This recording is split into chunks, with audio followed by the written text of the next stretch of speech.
ஒரு 2 கை உளுத்தம்பருப்பு எடுத்து வச்சுட்டேன். நீங்கள் இந்த டம்ளரில் ஒரு அரை டம்ளர் போட்டிங்கன்னா இவ்வளோ மாவு வந்துடும். இதுக்கு நம்ம வந்து கார்ன்ஃப்ளவர் மாவு இருந்தாலும் சேர்த்துக்கோங்க, இல்லைன்னா நான் பச்சரிசி மாவு இருக்குது அரைச்சது, நான் அதை சேர்த்திக்கிறேன். இந்த டம்ளரில் ஒரு அரை டம்ளர் சேர்த்துக்கிறேன்.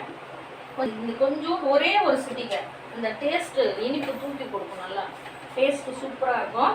நான் வந்து மாவு வலிச்சுட்டு அதிலே ஒரு 2 ஏலக்காய் போட்டு அரைச்சிக்கிட்டேன் தனியாக. நீங்கள் வேணும்னா அந்த நல்லா இந்த டேஸ்ட்டு வாசனைக்கு அரைச்சிக்கோங்க. அடிக்கலாம். நான் டிஃபன் காட்டுறதுக்காக ஆட்டினேன். சரி இதை எடுத்து செய்யலாம். தேங்குழல் எனக்கும் சாப்பிடணும் போல் இருந்தது. எங்கள் பேத்தி மருமகளுக்கு ரொம்ப இஷ்டம், எங்கள் பாப்பாவுக்கு ரொம்ப இஷ்டம். சரி அதனால் கொஞ்சமாக செஞ்சு சாப்பிட்லாம். குழந்தைகளுக்கு கொடுப்போம், ஒவ்வொன்றும் கொடுப்போம். ஏன்னா எக்ஸாம் வருது, மண்டே இருக்குது, அதனால் உஷாராக இருக்குது.